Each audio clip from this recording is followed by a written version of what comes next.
साथ केडियानॉमिक्स के सुशील केडिया जुड़े हैं। Sushil ji, good morning. एक फिल्मी डायलॉग के साथ शुरुआत करूं? करो। आज खुश तो बहुत होंगे आप।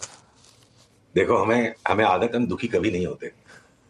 हाँ, लेकिन वो जो आपने कॉल ली थी उसमें एक काफी हद तक उसकी शुरुआत तो हो चुकी है शायद।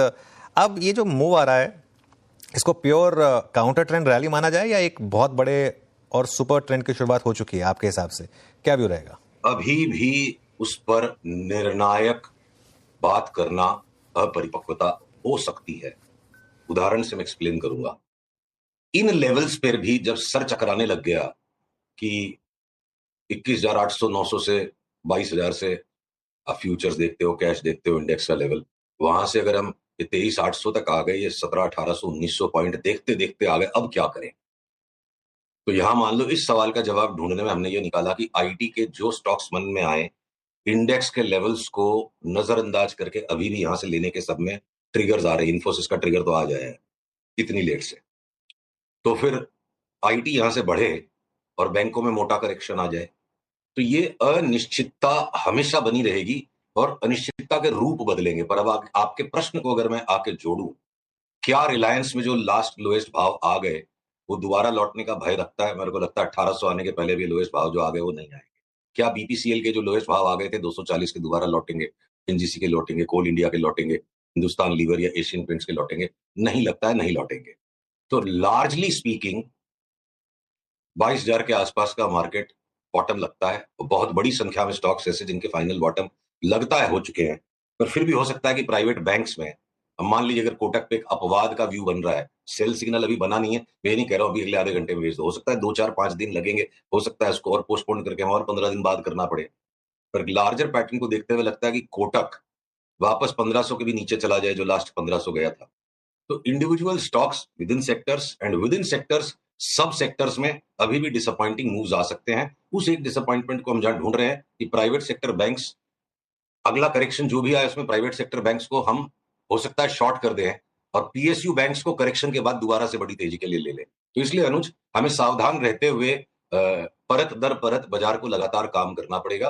पर ब्रॉडली स्पीकिंग मैं आपकी बात से सहमत हूं कि मतलब 22,000 का बाजार लगता है कि ब्रॉडली स्पीकिंग 22,000 का बाजार वो दैट सिट कर चुका है। बिल्कुल।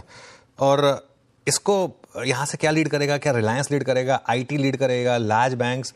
अब तक तो सभी चले हैं पिछले 3-4 दिन में। तो अभी भी कुछ स्टॉक्स ऐसे हैं जिनको चलना बाकी है, जैसे आईटी। अब जो आईटी पे मान लीजिए भर्त्सना हुई हमारी 2,000 पे, इन्फोसिस में बोल दिया 1200 तक भी जा सकता है। ये तो बोला नहीं था 1200 जाएगा और मार्च के महीने में आएगा, मार्च के महीने में 1500 तक आ गया। तब हो सकता है कि इन्फोसिस यहां से वापस नया हाई दिखाए, वो 1200 वाले भाव 2026 की मंदी में आएंगे।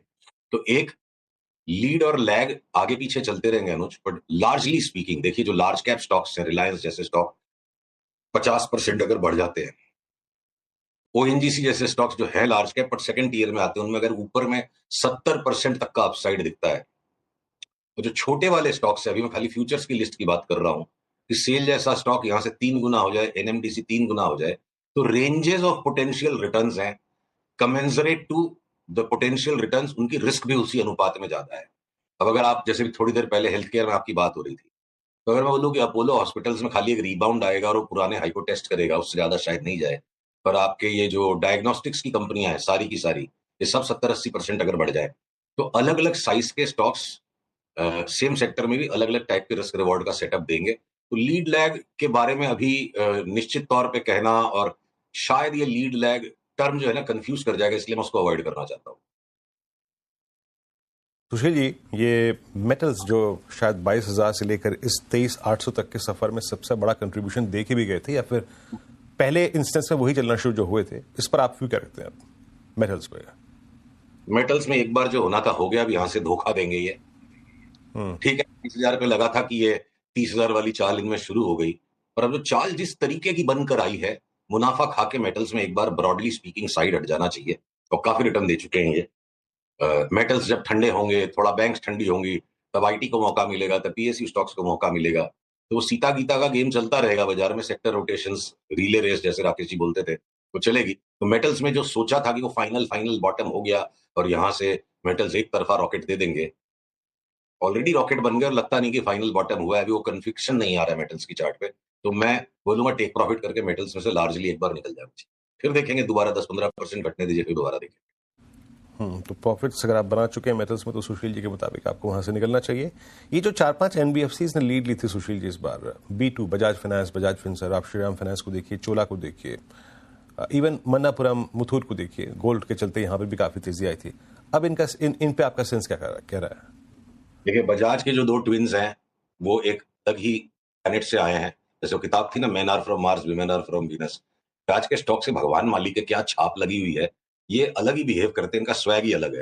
मेरे को लगता है बजाज के दोनों ट्विन्स का स्वैग खत्म होने का टाइम आ गया है। वो ठीक है, कलाई मरोड़ रहे हैं ट्रेडर्स की और वो ऊपर तक स्क्वीज मारे जा रहे हैं। अगर हमें मौका छूट गया हमारा, मान लो तेजी करके उसमें कमाने का, तो हमें कोई अफसोस नहीं होगा, क्योंकि एनालिटिकल बेसिस पर मैनिपुलेशन हो जाए या कोई आकस्मिक घटना हो जाए वो अलग बात है। प्योर एनालिटिकल बेसिस पर बजाज ट्विन्स में ऊपर रिटर्न्स की जगह बहुत ही नॉमिनल बची है, और एक्सपेक्टेड एनालिटिक्स जो प्रेडिक्ट कर पा रही है उसके हिसाब से अगर डाउन ट्रेंड इनमें आ गया तो नीचे कितना फॉल है उसका अभी मैं वर्णन करूं इस तेजी के बाजार में तो बेवकूफ कहलाऊंगा। अब बचती है आपकी श्रीराम फाइनेंस। तो एक बार के लिए हम टेक प्रॉफिट के कॉल पे हैं। श्रीराम फाइनेंस में 510 पे बाई था, 674 पे अब आप नया नहीं ले सकते, जो है उसको बनाए रखिए, और 670 660 का ट्रेलिंग स्टॉप लॉस रखिए। और मुथूट मन्नापुरम में भी लगता है कि जो होना था एक बार के लिए इनका काम हो चुका है और सेल सिग्नल आने की देरी है। रादर ये कहिए मुथूट मन्नापुरम और श्रीराम में फर्दर बाइंग सस्पेंडेड है। 2 दिन वाली ट्रेडिंग हम करते भी नहीं है, उसके बारे में रिकमेंडेशन भी नहीं करेंगे। आपसे वीक में एक बार मिलते हैं तो मैं 15 दिन का पर्सपेक्टिव कम से कम लेके चलूंगा आपके यहाँ। जिस फ्रीक्वेंसी पे बात करते हैं उससे डबल टाइम फ्रेम। 2 दिन का मुझे नहीं पता और मैं अनुमान नहीं लगाना चाहता। और मुथूट मन्नापुरम, श्रीराम, इन सब के करीब करीब ऊपरी स्तर आ गए। यहाँ टाइम पास करते हैं, इमीडिएट रिवर्सल देंगे, वो अगले मंगलवार तक चल जाएगा। पता नहीं अब आपने देखा है नहीं, ये इंडसइंड बैंक का चार्ट क्या कह रहा है सुशील जी? ये क्या इस तेजी में भी अब नहीं चल रहा? वो आरबीआई की न्यूज़ के बाद लगातार वन वे डिक्लाइन, क्या ये वापस अपने कोविड लोज की तरफ जा रहा है? ये इस प्रश्न का उत्तर निकालना बड़ा कठिन है कि ये कोविड लोस तक जाएगा या नहीं जाएगा। शायद ये नहीं जाएगा। मुझे लग रहा है कि ये बॉटमिंग आउट जोन में है। बॉटम को मैं प्री एम्प्ट करके प्रेडिक्ट नहीं करूंगा। मैं स्टॉक पे कुछ नहीं करूंगा जब तक ये 705 के नीचे 706 के नीचे, मैं फ्यूचर्स की बात कर रहा हूँ। जिस दिन ये 706 के ऊपर चल निकलेगा, आपको लगेगा कि 647 से 706 कितना ऊपर है, तो ठीक है, वो उस तरह की वॉलेट सस्ता लेने के चक्कर में हो सकता है 100 रुपया लग जाए। तो इसको एक बार 706 के ऊपर जाने के बाद हमारा रुझान हो जाएगा कि ये तेजी की तरफ चल चुका है। हो सकता है वो होने के पहले और भी 30-40 रुपया घट जाए। इसको जब तक ये पक्का बॉटम का फॉर्मेशन कंप्लीट नहीं करता, मैं यहाँ होशियारी नहीं मारना चाहता अनुज। और 706 आज की तारीख में लगता है क्रॉस होने के बाद इसका अप ट्रेंड कंफर्म होगा। हो सकता है कि उसके और 2 सप्ताह गुजरने के बाद वो 706 की जगह वो लेवल 665 का हो जाएगा। फिलहाल मैं इंडस्ट्री में कुछ नहीं करूंगा, 706 के ऊपर निकलेगा तो तेजी करूंगा। इस भाव से और मंदी करना समझदारी नहीं लगती। आपकी तरफ से इस समय चार्ट पर कौन से स्टॉक्स हैं जो ब्रेकआउट के एकदम तैयार हैं, जिनको आप इस भाव पे भी लेना चाहेंगे? आईटी के स्टॉक्स मैं फर्स्ट कह चुका, और उसके सिवा थोड़े थोड़े पुल बैक में दुनिया भर के स्टॉक्स से जो अब आप ले सकते हो। कैश के अंदर में इतनी बड़ी लिस्ट है कि आपको मुझे 1 घंटे का टाइम देना पड़ेगा। तो ब्रॉडली अनलिवरेज्ड इन्वेस्टमेंट बाइंग किसी भी इंडेक्स के लेवल पर जिस स्टॉक में कोई आपको लगता है करंट आने लग गया, अनलिवरेज्ड इन्वेस्टमेंट बाइंग यहाँ करते हो तो रॉन्ग नहीं होगे।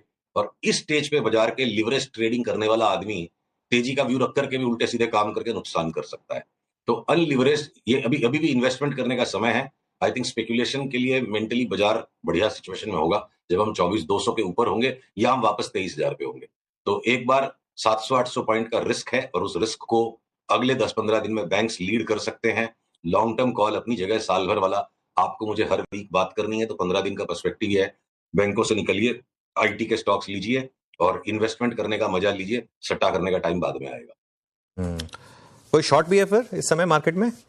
इंतजार में 1-2 दिन में हमें वो पैटर्न्स कंफर्म्ड मिल जाते हैं अगर, तो हम कोटक बैंक, आपको लगेगा कि बड़ी विवादास्पद मैं बात कर रहा हूं, पर मैं चार्ट का गुलाम हूं। मैं जजमेंट्स कौन क्या लेगा मेरे बारे में उसकी बिल्कुल परवाह नहीं करता, मैं सिर्फ चार्ट्स की परवाह करता हूं। मैंने आपको बोला कि कोटक बैंक की चार्ट अगर स्क्रीन पे दिखा सकता है पीसीआर, देखिए मैं कोटक बैंक में 1500 तक तो चाल कभी भी इसकी बन जाएगी। एकदम उड़ता बलून है, मैं इसको शूट नहीं करूंगा। 2-3 दिन में जहां ये प्रीवियस डेज लो के नीचे बंद आना शुरू हो जाएगा, वहां से मैं इसकी शॉर्ट सेल इनिशिएट करूंगा। अगर मैं कोटक में सौदा करूंगा तो शॉर्ट का ही करूंगा, नहीं मिलेगा वो ट्रेड तो नहीं होगा, मैं लॉन्ग नहीं करूंगा। तो if I am pressed down, अगर आप मुझे अपने अंगूठे के नीचे दबा देते हो कि बता एक शॉर्ट तो बताना पड़ेगा, तो बनेगा सेटअप तो कोटक शॉर्ट करेंगे, वरना और कुछ नहीं।